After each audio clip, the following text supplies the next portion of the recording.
शुरू करते हैं आज की क्लास। वापस आएंगे, थोड़ा सा टेक्निकल इश्यूज था जिसके कारण क्लास कनेक्ट नहीं हो पा रही थी। जी जी, नॉट विजिबल था, लेकिन क्योंकि यहीं से माइक ऑफ था, मतलब नॉट विजिबल नहीं कहना चाहिए उसको। अब शायद आपको विजिबल भी होगा और आपको वॉइस भी आ रही हो। तो एक बार सब लोग जल्दी से बता दीजिए कि वॉइस आ रही है, सबको विजिबल है अब। Yes sir. चलिए, अब देखिए, एक जो डाउट था आपका कि हमको प्रॉब्लम आ रही है प्रथम तृतीय वर्ण संधि में, तो उसमें हमने ये पढ़ा था कि प्रथम वर्ण जैसे कि है क, वो अपने तृतीय वर्ण जैसे क ख ग में बदल जाएगा। उसका नियम क्या था? देखो, सबका नियम सेम इट इज है। बस जैसे कि लिखा है, क्या लिखा है कि देखिए, लिखा है जगत या फिर लिखा है दिक, है ना? क्या लिखा है? दिक लिखा है, और प्लस लिखा है, क्या प्लस लिखा है? अंबर, है ना? दिक प्लस अंबर लिखा है। तो आपको क्या करना है यहाँ पर? अब आपको ये देखना है कि कौन सा वर्ण है। क्या ये अपनी लाइन का फर्स्ट वर्ण है? तो हाँ, ये अपनी लाइन का फर्स्ट वर्ण है। सेकंड साइड क्या आ रहा है?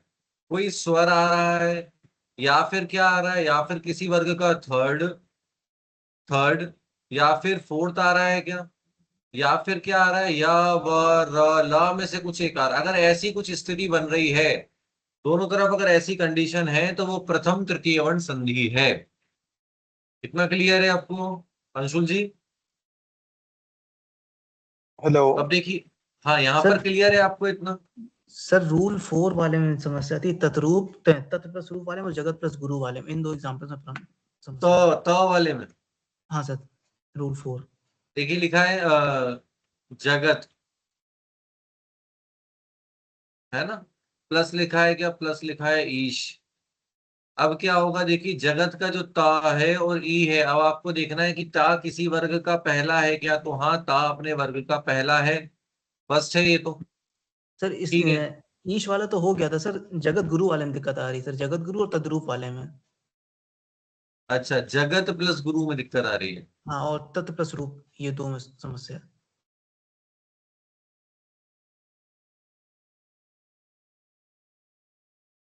देखिए,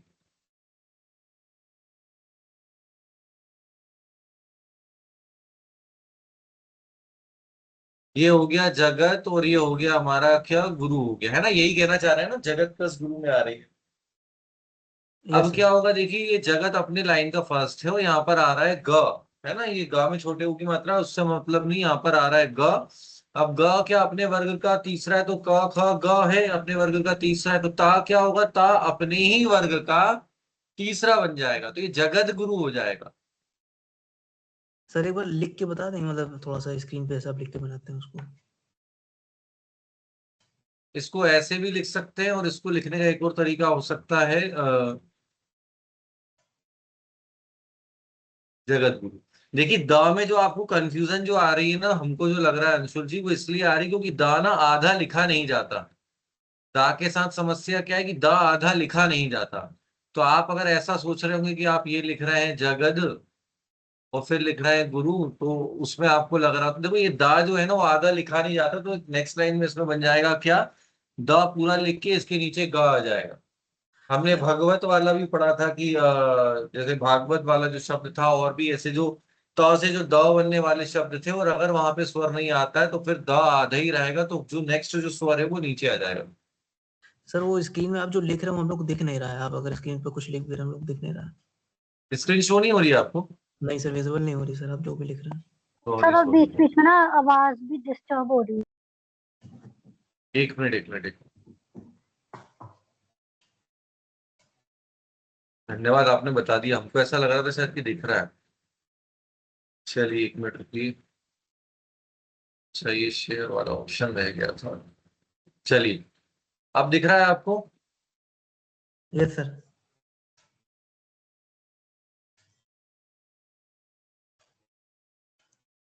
सर पीपीटी में जो जगत गुरु का आंसर लिखा हुआ उसमें जो दा बना है वो कैसे बनेगा, मतलब कैसे आएगी वो चीज? हमने देखो लास्ट क्लास में भी डिस्कस करा था, जैसे कि होता है द्वि, द्वि में जो व पूरा होता है लेकिन व नीचे आ जाता है ना? ऐसे ही वहां पर भी होगा, जगत के नीचे ग आ जाएगा। सर एक बात गा तो समझिए, हम सर आपसे गा तो इतना, पूरा, गा तो पूरा सर, तो गा नीचे क्यों आएगा मतलब? हाँ देखो, उसका भेदभाव का रीजन क्या है? भेदभाव का रीजन ये है कि दा को ना आधा लिखना किसी ने बताया नहीं है, या हम कहें कि इस दाग की आधी आकृति बनाई नहीं जा सकती। आप सोचिए, अच्छा इस दाग की अब आधी आकृति बना सकते हैं क्या? नहीं नहीं नहीं बन पाएंगे। अब इसको फिर शो कैसे करेंगे? तो इसको शो करने के दो तरीके हैं। या तो आप ऐसा पूरा दा लिखेंगे, उसके नीचे हलंत लगा दें, तो इससे शो होता है कि ये दा आधा है। इसके अलावा कोई मेथड ही नहीं है हमारे पास कि हम शो कर पाए। तो नेक्स्ट मेथड हमारे पास ये है कि आप इसके जो बेचारा पूरा था उसको आप नीचे लिख दो। सर क्या वो सही रहेगा कि ज ग और दा के नीचे हलन लगा के फिर हम गा हाँ हाँ गुरु पूरा लेंगे, तो क्या वो हाँ भी ठीक रहेगा? हाँ, वो ठीक रहेगा। मतलब मेन ये कहना चाह रहे हैं बस हम आपसे कि ना दा ना आधा नहीं लिख सकते हम। दा का हलंत आधा लगा के लिखना तो डाल भाषा सकते में। हैं। हलंत हाँ लगा के सर डाल सकते हैं, हलंत लगा के डाल सकते हैं सर। हाँ, लेकिन हलंत का भी ये नियम है कि नहीं, शब्द के बीच में हलंत प्रयोग नहीं होता। हलंत आप देखना, अधिकांश हलंत ना शब्द के लास्ट में ही लगता है। जैसे कि यहाँ पर जगत जो हमने वर्ड लिखा, तो ये अलग अलग शब्द थे तो यहाँ पर हलंत आ गया, बीच में हलंत नहीं आएगा। जैसे छुट्टी भी आपने देखा होगा ना, छुट्टी कई लोग ऐसे भी लिखते हैं, ये भी लिखते हैं छुट्टी, और छुट्टी कई लोग ऐसे भी लिखते हैं। हाँ सर ऐसा हाँ। छुट्टी लिखा देखा है आपने? हाँ हाँ हाँ हाँ, सर यही तो लिखते हैं इसका सर। छुट्टी लिखा लेने का मतलब क्या है, सेंस क्या है कि ये जो आधा, एक जो टा था वो आधा था, दूसरा टा पूरा था, और बेचारा जो पूरा था वो नीचे लटक गया है, जो आधा था वो ऊपर ही बैठा हुआ है। समान वर्ण है, इसलिए इसमें आपको ज्यादा वैसा समझ में नहीं आ रहा होगा। सर आपकी वॉइस ब्रेक हो रही है। एक मिनट।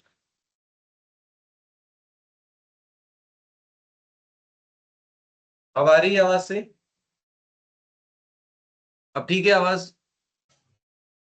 और सर एक वो तद्रूप वाले में भी ऐसा ही होगा कि दा के नीचे बनाना पड़ेगा?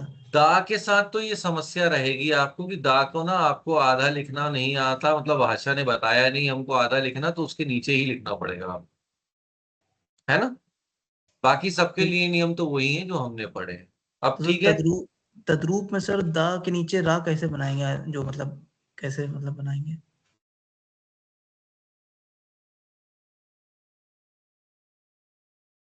ऐसा बनाना पड़ेगा। सर वो आंसर में थोड़ा अलग सा है, मतलब आंसर में ऐसा लग रहा है कि बस एक हलंत उल्टा उल्टा हलंत मारा हुआ आंसर में। वो प्रिंटिंग में प्रॉब्लम आती है ऐसा कई बार, है ना। अच्छा जो ठीक। हम प्रिंटिंग वगैरह रहती है ना, तो उसमें कई बार ऐसा लगता है। दा के साथ बस ये प्रयोग याद रखिए, तो फिर समस्या नहीं आएगी, है ना। ठीक है सर। चलिए, ठीक है, तो बाकी क्लियर है आपको? जी सर। चलिए, बहुत बढ़िया। तो देखिए, आज की हमारी संधि शुरू होती है प्रथम पंचम वर्ण संधि, या पंचम वर्ण संधि इसको कहते हैं। क्या कहते हैं? इसका नाम है पंचम वर्ण संधि। पंचम वर्ण संधि से आपको समझ में आ रहा होगा कि यहाँ पर जो हम बनाने वाले हैं वो कौन सा वर्ण बनाने वाले हैं? अब पंचम वर्ण बनाने वाले हैं। अभी एक बार क्लियर कर लीजिए आप लोग की वीडियो ऑन है, रिकॉर्डिंग दिख रही है आपको, दिख रही, स्क्रीन शेयर हो रही है, वॉइस आ रही है आप तक, सब ठीक है। चले अब आगे अपने विषय पर। यस। चलिए, तो देखिए हमारा आज का टॉपिक है, जो टॉपिक है हमारा वो है पंचम वर्ण संधि। तो पंचम वर्ण देखिए नाम से ही क्लियर हो रहा है। जैसे अभी हमने पढ़ा था प्रथम से तृतीय वर्ण संधि, तो उसमें हमने सीखा था क्या कि हम करने क्या वाले हैं, हम प्रथम वर्ण को उसके तृतीय वर्ण में बदलने वाले हैं। इसी तरह से आज हम पढ़ेंगे पंचम वर्ण संधि। तो ये नाम से ही ऑब्वियस हमको समझ में आ रही है कि हम इसमें पंचमाक्षर बना रहे हैं। कौन सा अक्षर बना रहे हैं? पंचमाक्षर। अब बताइए, पंचमाक्षर वर्णमाला में किसको कहा जाता है? प्रश्न नंबर 1 आपके सामने है कि पंचमाक्षर कौन से होते हैं, बताइए। सर किसको अनाया पता है? होगा। क्या हुआ? होगा ना। हैंड रेस करिए क जिसको ख समझ ग में घ आ रहा है कि अ पंचमाक्षर क्या होता है। पहले हैंड रेस करिए, सर अच्छा जैसे किसको क। पता है हाँ, चलिए अंशुल जी आप ही बताइए पंचमाक्षर क्या होता है। सर ये जैसे का वाले लाइन में अंगा होगा और चा वाले में यहाँ होगा, और टा वाले में ड़ा फिर ना, ऐसे बहुत करके। बढ़िया है ना, बहुत बढ़िया, सही है। तो यही है ना, गीतिका जी भी बता रही हैं और अंशुल जी, दो लोग बता रहे हैं, बिल्कुल सही है कि पंचमाक्षर का मतलब होता है हर लाइन का पांचवा वर्ण। हमने पढ़ा था स्पर्श व्यंजन, हमने जो पढ़े थे वह, या वर्गीय व्यंजन अगर आपको याद हो, तो उस वर्गीय व्यंजन की जो लास्ट वाला जो व्यंजन होता है, जैसे का ख अंग, चा से राजा इया, टा ठा डा डा, अणा, ता था रा रा, न, पा फा म, तो अंगा, अणा, इया, ना और मा, ये पंचमाक्षर हैं। ये अपने लास्ट के, अपनी लाइन के पंचम वर्ण है। इतना क्लियर है सबको? देखिए इसलिए बार बार कह रहे हैं कि वर्णमाला थोड़ा सा समझना जरूरी है, वर्णमाला के बिना समझ पाना मुश्किल हो जाता है। चलिए तो आज हम पढ़ने वाले हैं पंचम वर्ण संधि, और पंचम वर्ण संधि में हम सीखेंगे कैसे कोई अक्षर अपने ही वर्ग का पांचवा बन जाता है, यानी फर्स्ट लेटर कैसे पांचवा बन जाता है, ये पंचम वर्ण संधि हमको बता रही है। तृतीय वर्ण संधि फर्स्ट को काय में कन्वर्ट कर रही थी, थर्ड में बदल रही थी। अब हम जो पढ़ने वाले हैं वो पढ़ने वाले हैं कैसे कोई व्यंजन जो है वो अपने वर्ग का काय में बदलेगा, पांचवे में बदलेगा। क्लियर है सबको? ये व्यंजन संधि का दूसरा रूप है, व्यंजन संधि का दूसरा प्रकार है ये। अभी हमने पहला प्रकार पढ़ लिया है, अब हम दूसरा प्रकार पढ़ने वाले हैं। चलिए तो देखिए शुरू करते हैं। पंचम वर्ण संधि क्या है, तो देखिए इतना हम समझ पा रहे हैं कि प्रथम वर्णों को अपने ही वर्ग के पांचवें में बदलना पंचम वर्ण संधि कहलाता है। चलिए परिभाषा और मूल अवधारणा क्या है इसकी, तो देखिए उसके लिए बताया यहाँ पर संधि का नियम क्या है। तो संधि का नियम अंतर्गत ये कहना चाह रहे हैं, या इस नियम को ना पढ़ के अपन सीधे बेसिक्स को समझे, है ना, उसको समझे तो वही ज्यादा अच्छा है। देखिए लिखे हुए पे ध्यान मत दीजिए, कहना ये चाह रहे हैं क्या होगा कि जो भी फर्स्ट वर्ड होगा, है ना, हमारे पास दो शब्द हमने पढ़ा संधि में, क्या होता है, एक फर्स्ट वर्ड होता है और एक क्या होता है, एक सेकंड शब्द होता है। दो शब्द होते हैं हमारे पास संधि में। तो फर्स्ट वर्ड का लास्ट और सेकंड वर्ड का फर्स्ट क्या होना चाहिए, तो यहाँ पर बता रहे हैं फर्स्ट वर्ड का लास्ट लेटर अपने वर्ग का प्रथम होना चाहिए। अपने वर्ग का प्रथम का मतलब क्या है, क च ट त और प में से कुछ एक होना चाहिए, अपने वर्ग का प्रथम होना चाहिए। इस साइड क्या होना चाहिए, इस साइड किसी भी वर्ग का पंचमाक्षर हो, मतलब किसी वर्ग का पंचमाक्षर मतलब क्या है, अंग हो सकता है, इया हो सकता है, अड़ा हो सकता है, ना हो सकता है और माँ हो सकता है। तो पंचमाक्षर होना चाहिए। अगर ऐसा बैठ रही व्यवस्था तो ये जो वर्ण है पहला वाला, ये अपने वाले के पंचम में बदल जाएगा। समझ में आ रहा है? बहुत सीधा सच्चा सा है इसमें, क्योंकि मतलब बहुत जो ज्यादा नियम है सामने नहीं। वाले में भी पांचवा होना चाहिए, फर्स्ट में हाँ भी फिफ्थ में चेंज होगा और सामने वाले में भी पांचवा होना चाहिए। हाँ हाँ, देखिए अभी प्रथम तृतीय वर्ण संधि ने तो हमें बहुत सारे कंडीशंस दी थी कि स्वर भी हो सकता है, या थर्ड या फोर्थ हो सकता है, या फिर क्या हो सकता है, यार अलावा हो सकता है। लेकिन ये क्या कह रहा है, ये कह रहा है कि इधर पहला होना चाहिए और उस साइड किसी वर्ग का पंचम वर्ण होना चाहिए, पंचम व्यंजन होना चाहिए। अगर ऐसी स्थिति बन रही है तो इसको हम क्या कहेंगे, इसको हम पंचम वर्ण संधि के रूप में कंसीडर कर सकते हैं। क्लियर है सबको ये? देखिए यहाँ पर भी यही बताया गया है कि किसी वर्ग का प्रथम क च ट त प का मिलान क्या हो, अनुनासिक पंचम के साथ हो जाए, है ना। पंचम में विशेष रूप से ना और माँ बोला गया है। कुछ शब्द लेकिन अड़ा, अंग और इया से भी बनते हैं। शुरुआत में ये मिल पाना मुश्किल है, इसलिए विशेष रूप से ना और माँ बताया गया है। अगर ऐसा हो, यानी क च ट त प के बाद ना या माँ आए, या किसी भी वर्ग का पंचमाक्षर हो, तो क्या होगा, क्रमशः क्या होगा, अंगा, इया, अड़ा और ना में चीजें क्या हो जाएंगी, बदल जाएंगी। इतना हमें ध्यान रखना है, इसमें कोई बहुत बड़ी बात नहीं। ठीक है, इतनी बात सबके लिए क्लियर है?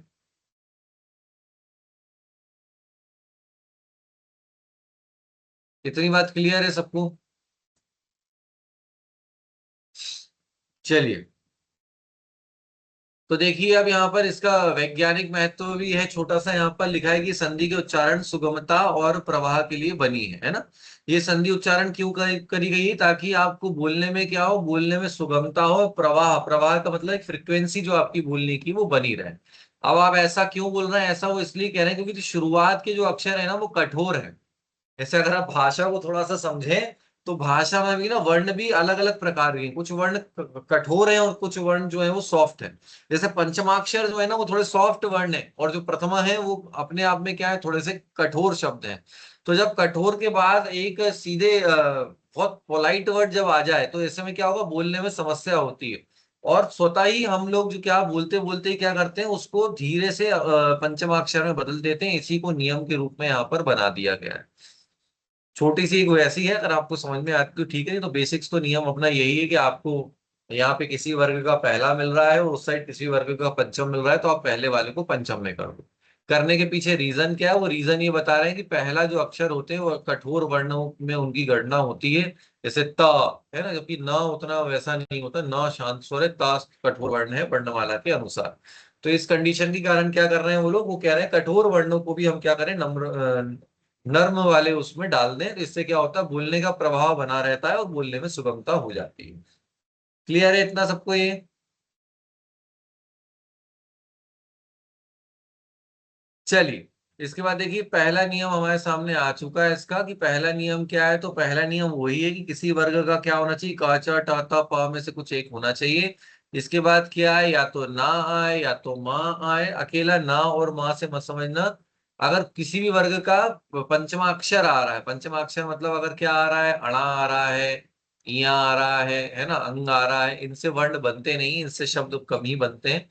इसलिए उसने स्पेशली रूप से आपको ना और माँ लिखा है, क्योंकि वर्ण जो है वो अधिकतर ना और माँ से बनना शुरू होते हैं। तो देखिए बस हमें इतना याद रखना है कि अगर आप जो शब्द बना रहे हैं उसमें फर्स्ट वर्ड का लास्ट लेटर क्या है, किसी भी वर्ग का पहला है, और दूसरी साइड क्या है, ना या माँ है, या हम कहें पंचमाक्षर है, फिफ्थ वर्ण है, तो आपको क्या करना है, फर्स्ट वाले को भी उसके फिफ्थ वाले में बदल देना है। यही हमारी संधि बोल रही है, बस इतना सा नियम है। ये नियम क्लियर है सबको?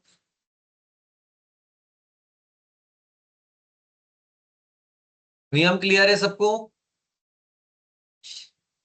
चलिए। Yes sir. चलिए तो देखिए, अब वर्णों का पंचमाक्षर में परिवर्तन का नियम क्या है, वही रिपीट कर रहा है कि का जो है वो अंग में बदलेगा, टा जो है वो अणा में बदलेगा, ता जो है वो ना में बदलेगा, च रह गया है ना कि चा छा जा जा इया, चा जो है वो काय में बदलेगा, वो इया में बदलेगा, और पा काय में बदलेगा, पा जो है वो पा फा बा भा मा में बदल जाएगा।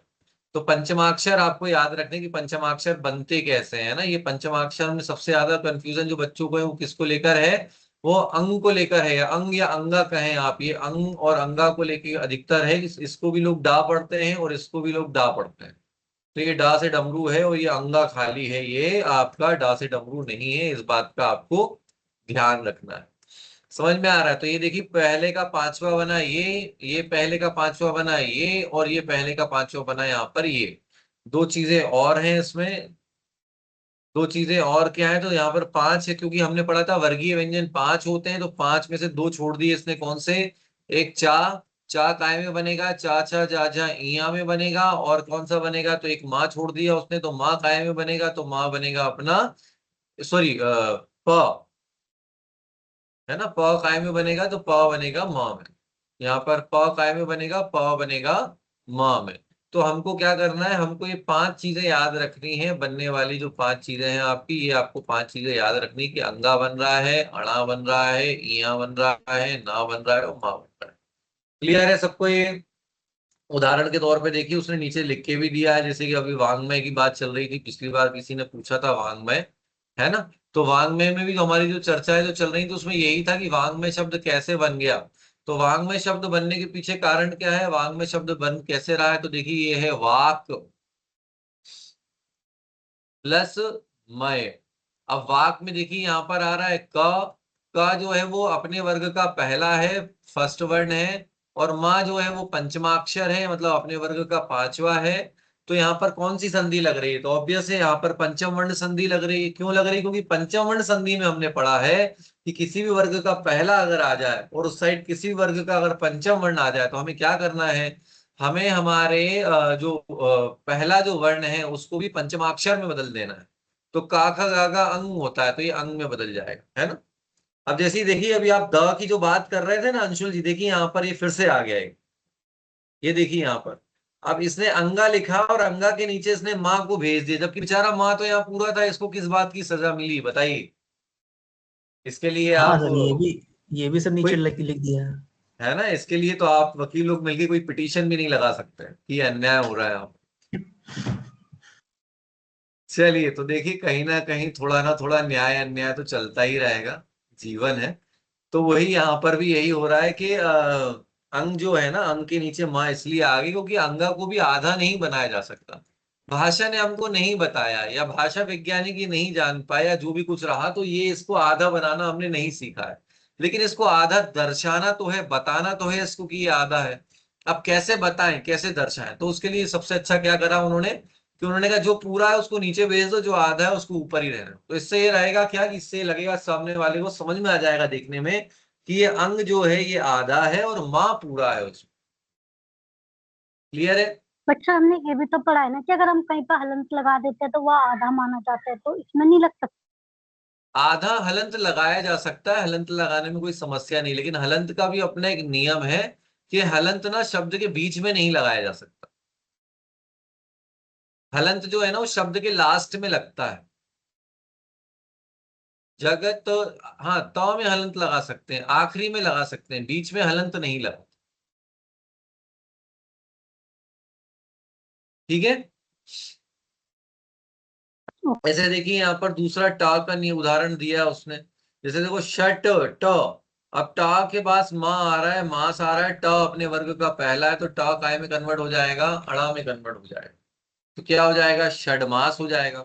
अब देखो यहाँ पे टाटा डाडा अणा, अणा को आधा लिखना सीखा है हमने, इसलिए उसने अणा को आधा लिख दिया, है ना। सबको ये उदाहरण समझ में आ रहा है कि एक बार करके दिखा दे मतलब, फिर इसके बाद छोटा सा एक है भी प्रैक्टिस भी करेंगे मतलब, लेकिन यहाँ पे समझ में आ रहा है ना ये कैसे बन रहा है। ऐसा नहीं बस हम सुन रहे हैं बस यस। बस चल रहा है ना। तो देखिए टा ये करने से आता, अब देखो आप समझ पा रहे हैं कि टा अपने वर्ग का पहला है, यहाँ पर पंचम अक्षर आ गया तो टा को अपने आप काय में बदल दीजिए, अणा में बदल दीजिए, अणा उसने यहाँ बदल दिया।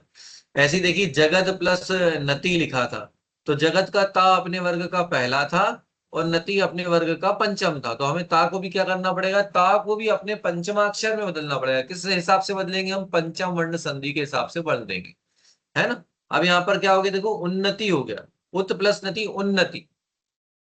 तो उन्नति जो शब्द है वो भी एक संधि शब्द है, और देखो ना को बनाने का भी यही। क्लियर है। एग्जाम में डबल ना का ध्यान रखना, कई बार क्या होता है प्रिंटिंग में हमको त्रा भी लगता है, कुछ बच्चों को कंफ्यूजन रहती है कि ना लिखा है कि त्रा लिखा हुआ है ना, क्योंकि पेपर वैसा थोड़ा सा कई बार प्रिंटिंग में रहता है, तो इस बात का ध्यान रखिए, एक बार समझ लीजिए, उसको बोल के देख लीजिए कि क्या हो रहा है उसमें, है ना, त्रा है कि उसमें डबल ना है। चलिए, इतना क्लियर है सबको। Yes sir. अब देखिए आगे नियम को समझते हैं, है ना। नियम 1 से 6 के जो उदाहरण है अब यहाँ पर आपको बताया जा रहा है, क्या क्या उदाहरण है देखिए यहाँ पर। इस शब्दों को तो छोड़ दीजिए आप, ये अभी अपन ने खैर पढ़ लिए हैं, वही शब्द हैं ये, है ना। देखिए पहला देखिए वाक लिखा हुआ है, वाक और मैं लिखा हुआ है, तो अब आपको ये देखना है कि क्या अपने वर्ग का पहला है।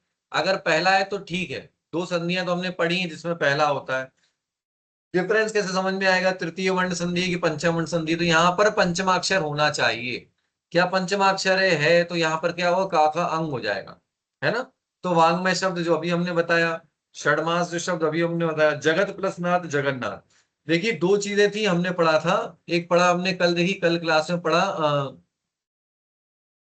जगत प्लस ईश, है ना। और एक बन रहा है क्या, जगत प्लस नाथ। दोनों शब्द में जगत है, लेकिन दोनों शब्दों में संधियों का अलग अलग प्रयोग किया गया है। तो बताइए पहले वाले में कौन सी वर्ण संधि है, बताइए जगत प्लस ईश में कौन सी संधि है, तृतीय। क्या है। तृतीय वर्ण। हाँ वेरी तृतीय गुड, यहाँ वर्ण। पे तृतीय वर्ण संधि है। कैसे कंफर्म हुआ कि तृतीय वर्ण संधि है, दिख ही रहा है यहाँ पर कि क्योंकि ई सर आ उसका गया, स्वर स्वर है आ ना। गया। हाँ वेरी गुड। और यहाँ पर कौन से वर्ण संधि है बताइए, जगत प्लस नाथ में, पंचम। जगत प्लस नाथ में कौन सी संधि है, सर पंचम वर्ण। पंचम वर्ण संधि है। कैसे पंचम वर्ण संधि, देख लीजिए यहाँ पर, देखो लिखा है कि ये लिखा है जगत प्लस लिखा है नाथ। अब देखिए आप समझ रहे हैं जगत अपने वर्ग का पहला है और यहाँ पर नाथ पंचम अक्षर है। जब तक आपको पंचम अक्षर याद नहीं होंगे ना तो भी एक समस्या है कि आपको पंचम अक्षर याद नहीं, तो फिर आइडेंटिफाई कर पाना मुश्किल है। पंचम वर्ण छोड़ो, आपको सारे ही वर्ण याद करने पड़ेंगे। तृतीय और चतुर्थ वर्ण भी था उसमें, तृतीय वर्ण संधि में था, तो आपको याद होना चाहिए ना कि तृतीय वर्ण कौन सा है, चतुर्थ वर्ण कौन सा है। तो देखिए जगत प्लस नाद में पंचम वर्ण संधि क्यों है, क्योंकि यहाँ पे ना आ गया, तो यहाँ पे ये जगत का ना, ता जो है वो काय में कन्वर्ट हो जाएगा, वो ना में कन्वर्ट हो जाएगा, तो हमारा क्या हो जाएगा शब्द, हमारा शब्द बन जाएगा जगन्नाथ। तो जगन्नाथ जो शब्द है वो भी क्या है, वो एक संधि शब्द है ना। उत प्लस नति उन्नति अभी हमने पढ़ा, है ना। चित्त प्लस मय क्या होगा, तो ता था दादा न, चिन्मय, है ना। तो चिन्मय सुना हो आपने, एक बहुत बड़ा एक चैरिटेबल ट्रस्ट भी है चिन्मय। तो चिन्मय जो शब्द है वो किससे मिलकर बना है, चित्त प्लस मय चिन्मय शब्द बना होगा। इसी तरह से देखिए प, प के बाद माँ है, तो पा फा बा म, ये माँ में कन्वर्ट हो जाएगा ये भी, तो अमय हो जाएगा। ठीक समझ में आ रहा है? कोई डाउट है इसमें पंचम वर्ण संधि में? है ना? थोड़ा सा प्रैक्टिस बढ़ाइए अपनी, आप धीरे धीरे प्रैक्टिस करेंगे, डाउट आएंगे नेक्स्ट क्लास में, डाउट पूछिए, जैसे आज आपने पूछा, बहुत बढ़िया लगा हमको ये कि थोड़ा सा आपने डाउट पूछा। तो इससे क्या होता है, हमको एक समझ में भी आता है और एक ठीक लगता है कि चलो एक सही डायरेक्शन में पढ़ाई जो है वो जा रही है। तो थोड़ा सा मेहनत करते रहिए, पढ़ाई करते रहिए, प्रैक्टिस करेंगे जितना उतना ज्यादा सही रहेगा। अब पहला तो अभी हमने नियम पढ़ लिया पंचम वर्ण संधि। पंचम वर्ण संधि के साथ साथ एक छोटा सा नियम जुड़ा हुआ है। ये मत सोचिएगा कि पंचम वर्ण संधि है, ये एक दूसरी संधि है जिसमें माँ संबंधी नियम हम पढ़ने वाले हैं। यानी माँ का उपयोग करने पर हम कैसे जो है अनुस्वार और परस्वर्ण जो है हम बनाते हैं पंचम वर्ण के अनुसार, वो यहाँ पर हम सीखेंगे। यानी माँ का क्या नियम है ना? एक थोड़ा सा अलग कॉन्सेप्ट है इसके लिए। तो देखिए इसमें यहाँ पर क्या बताना है, पहले पहले ये कह रहे हैं कि यदि माँ के बाद कोई भी स्पर्श व्यंजन आ जाए, कोई भी स्पर्श व्यंजन आ जाए, मतलब पहले आना चाहिए क्या, माँ आना चाहिए, है ना?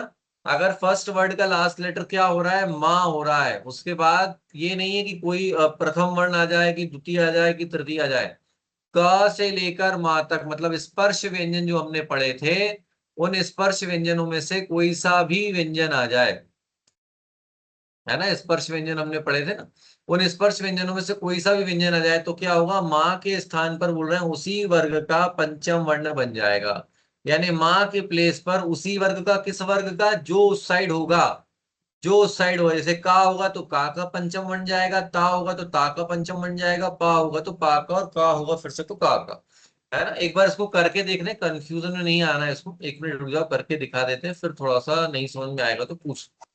देखिए, जैसे देखिए लिखा है यहाँ पर कि सम लिखा हुआ है और प्लस लिखा हुआ है, क्या लिखा हुआ है, कल्प, है ना? ये आपका प्रश्न है। अब यहाँ पर क्या हो गया, यहाँ पर आ गया म। माँ जो है वो पंचमाक्षर है, तो इसके लिए विशेष नियम है माँ संबंधी नियम। इसकी संधि का विशेष कोई ऐसा नाम नहीं है, बस आप ऐसा याद रख लीजिए, अपनी कॉपी में लिख लीजिए कि माँ संबंधी नियम जो है वो हम यहाँ पर पढ़ रहे हैं। अब माँ संबंधी नियम क्या कह रहा है, वो ये कह रहा है कि अगर फर्स्ट वर्ड का लास्ट लेटर, कौन से वर्ग का, फर्स्ट वर्ड का लास्ट लेटर क्या हो, अगर माँ है, और दूसरी तरफ क्या हो, दूसरी तरफ का से लेकर माँ तक का कोई भी व्यंजन हो, अगर ऐसी स्थिति बन रही है, तो आप क्या करिए, इस माँ को आप इसी के पंचमाक्षर में बदल दीजिए। मतलब दूसरे साइड जो वर्ण है, दूसरे साइड जो व्यंजन है, उसी के पंचमाक्षर में क्या कर दीजिए, आप बदल दीजिए। तो बदल देते हैं, हमारा क्या जाता है इसमें, देखिए यहाँ पर लिखा है क, अब माँ के बाद आ गया क, तो का पंचमाक्षर स्वर क्या होता है, पंचमाक्षर स्वर होता है अंग, है ना? का अंग होता है, तो क्या हो जाएगा, तो हो जाएगा हमारा क्या, संकल्प, या संकल्प, है ना? हिंदी में इसको संकल्प ऐसे भी लिखते हैं लोग। बेसिक्स इसका बनने वाला अंग, आप लेकिन लिख भले ही ऐसे रहे देखिए, लेकिन इसमें ध्वनि अंग की आ रही है, एक बार खुद भी बोल के देखिए, संकल्प। तो हम इसमें माँ का साउंड नहीं पढ़े, संकल्प नहीं बोल रहे हम इसको बोल रहे हैं संकल्प। तो अंगा कहाँ से आ गए, क्योंकि यहाँ पे माँ था और ये का पहला वर्ण स्पर्श व्यंजन था, तो माँ इसके पंचमा अक्षर में बदल गया है। समझ में आ रहा है कि बहुत सारी बातें हो गई, नहीं सर आया? स्पर्श व्यंजन क्या होता है? स्पर्श व्यंजन क्या होते हैं बताइए, कौन बता सकता है स्पर्श व्यंजन क्या होता है? ऐसा मत करो आप लोग बिल्कुल। का से माँ तक सब बोलना है। हाँ बहुत बढ़िया, है ना? हाँ, नहीं तो ऐसा भी आगे पाठ पीछे सपाट और बिल्कुल चला जा रहा है कारवां, है ना? देखिए पंचमाक्षर अभी हमने, सॉरी, स्पर्श व्यंजन और वर्गीय व्यंजन हमने पढ़े थे, ये बहुत बढ़िया है। लेकिन आपको जब भी डाउट आता है ना, तो तुरंत पूछ लिया करो, छोटी छोटी बातें कई बार फिर बड़ी हो जाती हूँ, हमें समझ में नहीं आती। देखिए स्पर्श व्यंजन बोले कोई आपसे, या बोले वर्गीय व्यंजन, है ना? दो नाम है इनके, स्पर्श व्यंजन भी है और वर्गीय व्यंजन भी, कुछ भी बोले। अगर कोई बोल रहा है आपसे स्पर्श व्यंजन क्या होते हैं, या आपसे पूछा जा रहा है भाई साहब के वर्गीय व्यंजन क्या होते हैं, तो आप बताइए ये दोनों एक ही होते हैं। ठीक है, एक ही होते हैं, तो होते क्या है, तो ये कहना ये चाह रहे हैं कि जो भी वर्ण का से लेकर माँ तक में आते हैं, इन्हीं को स्पर्श और इन्हीं को वर्गीय व्यंजन कहते हैं। ठीक समझ में आ रहा है? इनको वर्गीय और स्पर्श कहने के पीछे रीजन ये है कि पहला वर्गीय कहने के पीछे कारण क्या है कि ये वर्ग में होते हैं। छोटी क्लास का आपको याद हो, पढ़ते टाइम पर भी हमने ये पढ़ा था कि छोटी क्लास में आप लोग जब पढ़ते थे तब आप 5-5 के लेटर्स में लिखते थे, का खा गा घा अंग, चा छा जा झा इया, टा ठा डा ढा अणा, ता था दा धा ना, पा फा बा भ म। तो ये जो वर्ण है इन्हीं को स्पर्श वर्ण बोलते हैं। क्या बोलते हैं? स्पर्श व्यंजन बोलते हैं। वर्ण तो है ही लेकिन व्यंजन बोलना चाहिए स्पेसिफिकली। और अगर वर्गीय कोई कह रहा है तो वर्गीय भी इन्हीं को ही कहते हैं, कंफ्यूज नहीं होना है, वर्गीय भी इन्हीं को कहते हैं। और अगर आपसे कोई कहे का वर्ग या चा वर्ग, तो वर्ग का मतलब होता है ग्रुप, का वर्ग का मतलब है का की पूरी लाइन, चा वर्ग का मतलब है चा की पूरी लाइन, टा वर्ग का मतलब है टा की पूरी लाइन। क्लियर है आपको ये? किसने पूछा था ये प्रश्न? यस आपको क्लियर है? चलिए, यस सर, तो एक्चुअली देखिए, वर्गीय तो पता था बट मुझे ये नहीं पता था कि इसी को स्पर्श व्यंजन बोलेंगे जो वर्गीय वाला। नहीं नहीं, तो कोई समस्या थोड़ी है इसमें कोई समस्या नहीं है। और इसमें आप बिल्कुल चिंता ना करें कि आप पूछ रहे हैं तो इसमें कुछ समस्या है। सीधा सर सा है इसका यहाँ पर कि हम पढ़ने आए हैं और हम पढ़ाने आए हैं, और अगर हम पढ़ने और पढ़ाने का काम ना कर पाए तो हमारे पढ़ाने का कोई उपयोग नहीं है और आपके पढ़ने का उपयोग नहीं है। सर इसका बिल्कुल कोई रूल दिक्कत नहीं। तो इसका माँ का रूल सर बेसिक यही रहा ना कि पहले लेटर का लास्ट वर्ड माँ होगा और दूसरे लेटर का फर्स्ट वर्ड कोई भी का से माँ के बीच में हो हाँ, सकता है। कुछ भी हो सकता है। और तो सर फिर कन्वर्ट हो जाएगा वो पहला लेटर वो फर्स्ट कन्वर्ट वर्ड। होगा नेक्स्ट वर्ड के फिफ्थ लेटर, ये सॉरी ये वाला, इसके फिफ्थ में। अच्छा, वो फर्स्ट लेटर के फिफ्थ में कन्वर्ट हो जाएगा। हाँ, जो नेक्स्ट लेटर, नेक्स्ट साइड का जो फर्स्ट लेटर है उसके फिफ्थ में कन्वर्ट होगा। जैसे देखिए संतोष, अब देखिए ये भी ना आ गया, यहाँ पर माँ आ गया, संतोष आ गया, संपूर्ण आ गया। तो कई बच्चों को रहता है डाउट कि यहाँ पे ना का बिंदी लगाएं कि ना की ना, आधा ना लिख दें या माँ की बिंदी लगा दें, है ना? तो उसके पीछे कारण क्या चेंज हो रहा है? देखिए कारण वहां पर माँ संबंधी नियम है कि आपको माँ संबंधी नियम क्लियर है या फिर नहीं है। अगर माँ संबंधी नियम आपको क्लियर है तो आप समझ पाएंगे कि यहाँ पर जो वर्ण है आपको इस वाले को उसी के पंचम में बदलना है, उसी के फिफ्थ में आपको बदल देना है बस। क्लियर है? सर चेंज कौन सा होगा? माँ पे माँ का चेंज करना है या जो प है उस पे माँ चेंज माँ होगा, माँ किस पे चेंज चेंज होगा, होगा? माँ चेंज होगा। माँ एक बार और कर लेते हैं, देखो एक उदाहरण कर लेते हैं, इतना क्या समस्या है ना। आप लोगों ने बचपन में संस्कृत पढ़ी है? बट सर माँ तो पंचम वर्ण है। हाँ, तब तो हम इसको अलग से नियम बना के पढ़ रहे हैं। अभी हमने बोला ना कि हम कोई पंचम वर्ण संधि नहीं पढ़ रहे हैं, हम नियम 2 पढ़ रहे हैं माँ से रिलेटेड। पंचम ओ, वर्ण संधि एक छोटा सा कॉन्सेप्ट था तो वो हो गया। कल हमारा क्या था? व्यंजन संधियों का, मतलब लास्ट क्लास में हमारा पहला दिन था। तो प्रथम तृतीय वर्ण संधि को डाइजेस्ट करने में हमें थोड़ी सी प्रॉब्लम हो रही थी। अब हमें लगा था कि आप लोग पंचम वर्ण संधि जल्दी समझ जाएंगे क्योंकि हमने तृतीय वर्ण संधि पढ़ ली है। तो अभी भी हमारे पास काफी 20 मिनट है तो हम एक टॉपिक और इसमें कवर कर लेते हैं। दूसरा हमारा टॉपिक इन लिखा है ना नियम 2, दूसरा हमारा टॉपिक है माँ संबंधी नियम। चलिए, तो देखिए यहाँ पर माँ संबंधी नियम में एक और उदाहरण करके देख लेते हैं। ये वाला कलर शायद सही रहेगा जी। देखिए लिखा है आपका सम लिखा हुआ है और प्लस लिखा है, क्या प्लस लिखा है तोष।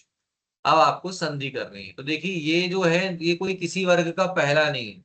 अभी तक हमने जितना हमारे पास नॉलेज है अगर आप उसी का उपयोग कर पा रहे होंगे तो आप समझ पा रहे होंगे कि यहाँ पे ना प्रथम वर्ण संधि लग रही है ना पंचम वर्ण संधि लग रही है। क्योंकि प्रथम वर्ण संधि में भी यहाँ पर क्या हो रहा था? प्रथम तृतीय वर्ण संधि में भी यहाँ पर किसी वर्ग का पहला होना था। पंचम वर्ण संधि में भी क्या होना था? किसी वर्ग का पहला होना था। तो यहाँ पर तो ना पंचम वर्ण संधि हो रही है ना प्रथम वर्ण संधि हो रही है। तो क्या हो रहा है यहाँ पर माँ संबंधी नियम लगाया जा रहा है विशेष रूप से। क्या करेंगे तो फिर देखेंगे कि यहाँ पर कोई स्पर्श व्यंजन है क्या। नेक्स्ट साइड जो है नेक्स्ट साइड जो है कोई स्पर्श व्यंजन है क्या? तो हाँ, ता जो है वो स्पर्श व्यंजन है। क्यों है? क्योंकि वो का से माँ के बीच में आता है, इसलिए वो स्पर्श व्यंजन है। तो अब क्या करेंगे हम? तो हम यहाँ पर ये करेंगे कि ये जो माँ है हमारा, हम इस माँ को क्या करेंगे? ता के पंचमाक्षर में बदलेंगे। ये जो माँ जो है हम क्या करेंगे? इस माँ को ता के पंचमाक्षर में बदल देंगे। तो ता था दाधा ना होता है, तो हो जाएगा क्या? संतोष शब्द बन जाएगा।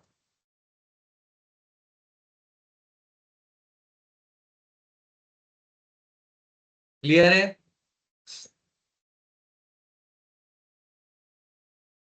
इसी तरह से देखिए एक और उदाहरण देख लेते हैं हम।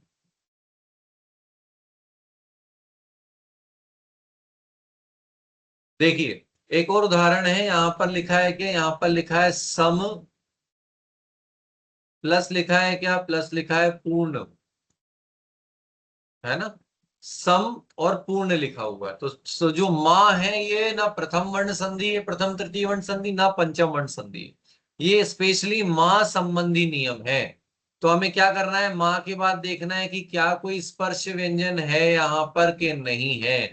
तो प जो है वो स्पर्श व्यंजन है। तो हमें क्या करना है, हमें बस ये करना है कि ये जो माँ है इसको भी हमें क्या कर देना है, प के फिफ्थ लेटर में कन्वर्ट कर देना है। प का फिफ्थ क्या होता है, तो प फ ब भ म होता है ना। तो माँ वापस से घूम फिर के वापस माँ आ गया, तो बन गया क्या, बन गया संपूर्ण, बन गया हमारा आंसर, है ना। सर जी सर एक सम प्लस चेक करके दिखाएंगे, पर मुझे इसमें कंफ्यूजन। क्या, क्या करके दिखाएंगे, सम प्लस चेक, सम प्लस चेक। संचय। हाँ सर, इसका संचय बन रहा है, बट ये कैसे बन रहा है वो समझ नहीं आ रहा है। देखिए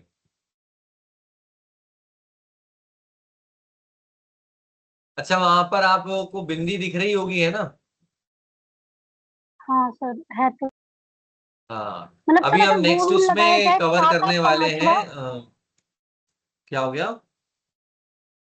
सर अगर इसमें वो वाला रूल लगाया जाए पंचम वर्ण वाला, कि चा का अगर देखा जाए तो चा जगह अणा होगा, है ना, तो वो अणा हाँ कहाँ गया फिर इसमें? अड़ा वो नहीं है, चाचा कंफ्यूजन। जाजा इया होता है बेटा, अड़ा नहीं होता, इया अच्छा इया ओके। या ओके सर। इया, चाचा जाजा इया, अड़ा नहीं होता, या सर तो है ना। ये क्यों नहीं आया फिर, यहाँ क्यों नहीं आया यहाँ पे, मुझे वो हाँ समझ इसके नहीं आ बाद रहा। आपको ना नीचे अभी थोड़ा सा और नियम हमने लिखे हुए हैं पंचम वर्ण से जुड़े हुए, तो वहां आपको इसका थोड़ा सा उत्तर मिलने की चांसेस हैं, कोशिश करेंगे वहां पर, है ना। अभी लिखे हैं उसी के नियम भी, हमने उसको भी तैयार किया हुआ है। ठीक है, इतना क्लियर है अभी। सर। चलिए अब नीचे चलते हैं और देखते हैं इसके उदाहरण। ऐसे ही यहाँ पर अहम प्लस कार अहंकार शब्द बना हुआ कुछ ये जैसे आपको देखो लग रहा है ना, ये बिंदी जो लगी हुई है, तो वो बिंदी तो देखिए यहाँ पर भी लगी हुई है, आपने शायद इसको गौर नहीं करा। हमने संकल्प ऐसा लिखा था, लेकिन ऐसा भी तो संकल्प यहाँ पर लिखा हुआ है। संतोष हमने ऐसा लिखा था, लेकिन ये भी तो संतोष लिखा हुआ है। संपूर्ण यहाँ ऐसा लिखा था, लेकिन यहाँ पर भी तो संपूर्ण लिखा है। और अहंकार देखिए यहाँ पर लिखा हुआ है, लिखा है कि नहीं लिखा है। हाँ जी। ये मानक हिंदी के नियम है, ये मानक हिंदी के नियम है, अनुनासिक से जुड़ा हुआ है। थोड़ा सा भी रुक जाओ, इसमें विचार करते हैं आगे। देखिए अब देखिए पंचम वर्णों का कुल संख्या कितनी है, तो आप जानते हैं पंचम वर्णों की संख्या 5 है, 5 लाइन और 5 लाइन में 5 है। यहाँ अणा और ये सब है यहाँ पर, है ना। तो देवनागरी की वर्णमाला के प्रत्येक जो का वर्ग, चा वर्ग, टा वर्ग, ता वर्ग, पा वर्ग है, उनका जो पंचमाक्षर जो है, पंचम जो अक्षर है वो अनुनासिक होता है। क्या होता है, अनुनासिक होता है। समझ में आ रहा है। अनुनासिक हो जाने के कारण क्या होता है, उसकी बिंदी आ जाती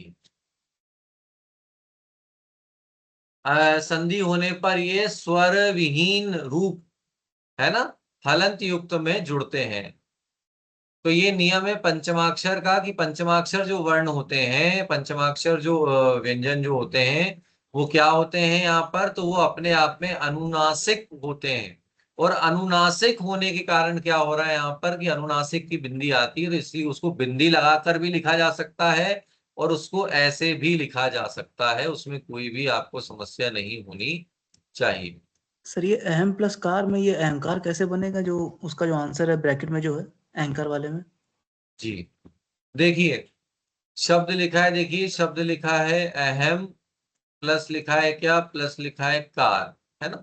अहम का माँ है, यहाँ पर का है, का अपने वर्ग का पहला है, या पहला उच्चा नहीं हो लेकिन स्पर्श व्यंजन है, ये क्लियर हो गया। तो हमें माँ को क्या करना पड़ेगा, हमें माँ को चाहिए कि हम इस माँ को भी काय में बदल दें, हम इस माँ को इसके 5th लेटर में बदल दें। और इसका 5th लेटर क्या होता है? इसका या 5th लेटर या में आ जाएगा। नहीं, का, सॉरी, ख, अंग अंग अंग ग, अंग अंग। घ, अंग। अंगा। अंगा खाली। का 5th लेटर अंग होता है, इसलिए हो जाएगा अहंकार। यहां पर भी वो बेईमानी हो गई आप जो बता रहे थे। अंगा आधा था, का पूरा था, बेचारे के पास सारे सारे कागज थे। अदालत ने आदेश दे दिया लेकिन, तो उसे भगा दिया वहां से। समझ में आ रहा है? सर ये अहंकार में जो का नीचे रहेगा अंगा के, वो पूरा लिखा जाएगा का? हाँ, का तो पूरा लिखना पड़ेगा ना। अब इतना भी अन्याय नहीं चलेगा। वो भले ही नीचे लिखा है लेकिन है तो वो पूरा, का पूरा ही आएगा। चलिए, ठीक है। इतना कोई डाउट है अब इसमें? अब देखिए, कुछ और छोटी छोटी बातें हैं पंचमाक्षर को लेकर, क्योंकि पंचमाक्षर थोड़ा सा कंफ्यूजिंग वाला है कि हमने बचपन से उसका बहुत उपयोग करा नहीं है। सबसे बड़ी समस्या क्या है कि बचपन से हम उसका बहुत ज्यादा उपयोग करते नहीं है, कई ज्यादा शब्दों में उसका प्रयोग होता नहीं, और हिंदी में अधिकांश इसका प्रयोग कम होता है, जिसको लेके कई सारी समस्याएं हैं। तो उसका एक छोटा सा एक और यहाँ पर हमने बनाया हुआ है। देखिए, पंचम वर्ण को दोहराने के लिए, कि यदि पंचम वर्ण दोहराए जाए, जैसे बार बार अगर पंचम वर्ण आए, पंचम वर्ण दोहराए लगातार आ जाते हैं, तो क्या होता है, वो अनुस्वर, ये बिंदी के रूप में उसका प्रयोग करके भी उसको लिखा जा सकता है। जैसे कि अन्न जो लिखा है, तो उत प्लस नति जो हमने बनाया था, उन्नति शब्द जो बनाया था हमने, वो भी यहाँ पर रिपीट में आ रहा था, है ना। ताता जी तो पंचम वर्ण संधि का ही उदाहरण है कि पंचम वर्ण संधि लग रही थी। मानक हिंदी का नियम है ये, जो आप जो कह रहे हैं ना कि बिंदी क्यों लग रही है, तो बिंदी लगने का कारण मानक हिंदी है भाई साहब। कि मानक हिंदी जो है उसने कह दिया है कि अंगा, या, अड़ा, ना, मा के स्थान पर सामान्यतः हम अनुस्वर का प्रयोग कर सकते हैं। इसलिए वहां पर इया नहीं आ रहा है, वो जो आप पूछ रही थी, वहां पर बिंदी जो है वो लगाई गई, है ना। अंतस्थ और ऊष्म व्यंजन से जुड़ा हुआ भी छोटा सा एक ये नियम है कि माँ के बाद अगर या, रा, लावा, श, श, ह अगर आते हैं, तो माँ केवल अनुस्वार में ही बदलता है, पंचम वर्ण में नहीं बदलता। इस बात का ध्यान रखेंगे सब लोग, है ना। तो ये कुछ बातें हैं छोटी छोटी, जब आप बार बार प्रैक्टिस करेंगे, फिर खुद से क्वेश्चन पूछेंगे, तब वो आपके जहन में बैठेंगे। जैसे आज आपने क्वेश्चन किया, आपको जवाब मिला, तो आपके एक दिमाग में बैठ जाएगी अब ये बात कि हमने क्लास में पूछा था, हमको जवाब मिला था और हमने इसको करके देखा था। तो प्रयास करना पड़ेगा बार बार। जब तक प्रयास नहीं होगा तब तक फिर कर पाना थोड़ा सा मुश्किल है। समझ में आ रहा है इसमें? ये विशेष रूप से ध्यान रखिएगा, है ना। अंतस्थ और ऊष्म व्यंजन, अंतस्थ और ऊष्म व्यंजन सबको क्लियर है ना? हमने पढ़े थे अंतस्थ और ऊष्म व्यंजन क्या होते हैं। ये होते हैं अंतस्थ और ऊष्म व्यंजन। नहीं पता हो तो ध्यान रखिएगा, 4 अंतस्थ हैं, 11 लावा, और 4 ऊष्म हैं, है ना। 11 लावा अंतस्थ हैं, श, श, ह ये ऊष्म है। तो 4 जो है अंतस्थ और 4 ऊष्म। तो अंतस्थ और ऊष्म का भी नियम है कि माँ के बाद अगर अंतस्थ या ऊष्म व्यंजन आ जाता है, तो माँ का क्या हो जाएगा, माँ का अनुस्वर हो जाएगा, सम प्लस वाद संवाद बनेगा। अम की बिंदी आ जाएगी, अनुस्वर हो जाएगा। और कैसे इसको सीखा जा सकता है, तो देखिए लास्ट इसका ऑप्शन है सीखने का। लास्ट हमारी स्लाइड हम आ चुके हैं कि सीखने, संधि सीखने को याद करने का सही क्रम क्या है, कि सबसे पहले आप वर्णमालाओं को पढ़िए। वर्णमालाओं को तो पढ़ना ही पड़ेगा। छोटा सा अगर आपको देखिए, जैसे अभी आप कह रहे हो कि यहाँ पर अणा आना था, का पंचमाक्षर अणा होता है, जबकि का पंचमाक्षर तो अंग होता है। अब क्या होगा अगर ऑप्शन में अणा से जुड़ा हुआ भी कुछ ऑप्शन मिल गया आपको, और अंगा से जुड़ा हुआ भी रह गया, और माइंड में अगर आपके रह गया कि अणा होता है, तो बच्चा तो तुरंत ही प्रसन्न होके जो है कि अणा पे टिक लगाएगा और दौड़ लगा के घर वापस आ जाएगा, और घर आके ध्यान आएगा कि ये नहीं होता, ये होता है। तो हमें पहले ही वर्णमाला का जो पंचमाक्षर है या पूरी वर्णमाला जो है उसको अच्छे से याद कर लेना है। पंचमाक्षर को बनाना सीख लेना है, पंचमाक्षर से जुड़े हुए नियमों को समझ लेना है, जो आज हमने समझे और पढ़े हैं। इसके बाद क्या है, रूल नंबर दूसरा है कि यहाँ पर कह रहे हैं, क्या कह रहे हैं कि रूल नंबर दूसरा ये है कि काचा टाटा पा के बाद ना या म, है ना, एम आ गया, म आने पर बदलाव जो हो रहा है, मतलब पंचम वर्ण संधि के यहाँ पर बताना चाह रहे हैं कि क, च ट त प के बाद अगर न या मा या किसी भी वर्ग का पंचमाक्षर हो, फिफ्थ लेटर हो, तो उसका जो बदलाव होता है और जो उसके लिखने का तरीका है, मेन क्या है, मेन लिखने का तरीका है। क्योंकि अभी आपने ही बताया कि वहां पर तो बिंदी लगा रहे हैं, तो अब आप याद करके चले गए कि संकल्प ऐसे लिखते हैं, है ना। अभी हमने पढ़ा कि संकल्प ऐसे लिखते हैं, लेकिन परीक्षा ने दे दिया संकल्प ऐसे दे दिया उसने बेचारे ने, तो बच्चा कहेगा कि ये तो गलत है, क्वेश्चन ही गलत हो गया। तो ये ध्यान रखिए कि हमको दोनों उसके समझने पड़ेंगे कि कौन सा क्लॉज क्या कह रहा है और कौन सा क्लॉज क्या कह रहा है ना। तो उन सब चीजों के बारे में समझना और जानना बहुत ज्यादा आवश्यक है। खैर आप लोग तो इतने सारे कानूनों की किताबें पढ़ते हैं, तो ये सब बातें तो आपके लिए बहुत छोटी हैं, 2-4 बार भी आप दिमाग लगाएंगे तो वो आ ही जाएगा। चलिए, इसके बाद देखिए नियम 3 क्या है, तो माँ का अभ्यास करें, क्योंकि माँ के अभी हमने पढ़ा माँ से जुड़े हुए अपने कुछ रूल्स रेगुलेशंस है, उसके इंडिविजुअल कुछ नियम है ना। और उसके अंतस्थ तो ऊष्म जो हमने पढ़ा उसके बारे में ध्यान रखिए कि वो अनुस्वर बनेगा। दैनिक प्रयोग करिए, यहाँ पर समाचार पत्र वगैरह पढ़िए, है ना। पढ़ते हैं आप लोग न्यूज़पेपर वगैरह? बहुत अच्छा है अगर न्यूज़पेपर पढ़ते हैं, करंट अफेयर से भी जुड़ते हैं, साथ ही साथ जो है कि शब्दावली अच्छी होती है। क्योंकि न्यूज चैनल की बात नहीं कर रहे हैं ना, नहीं तो न्यूज चैनल पे तो आजकल शब्दावली खराब हो जा रही है। न्यूज चैनल नहीं देखिए, पत्र पढ़िए, समाचार पत्र पढ़िए। तो समाचार पत्र अगर आप पढ़ेंगे तो उससे आपकी शब्द शक्ति बढ़ेगी और आप नए नए शब्दों का अच्छे से चयन कर पाएंगे, तो ये आपके लिए अच्छा हो पाएगा। चलिए, तो ये थी आज की हमारी कक्षा और ये थी आज की हमारी तैयारी, और हमने जो है कि एक और जीत हासिल कर ली है आज, है ना। व्यंजन संधियों में दूसरी, एक प्रकार से हमने 3 संधियां पढ़ ली है व्यंजन संधियों में। माँ संबंधी नियम भी पढ़ लिए हैं हमने और ये भी पढ़ लिया है। कोई डाउट है आपको, कुछ समस्या है, कष्ट, परेशानी, दुख, तकलीफ किसी को? चलिए, तो फिर बहुत धन्यवाद आप सभी का इस कक्षा में जुड़ने के लिए। प्रयास करते रहिए, मेहनत करते रहिए, है ना। बहुत बढ़िया है। कोशिश करिए, कोशिश करने वालों की कभी हार नहीं होती।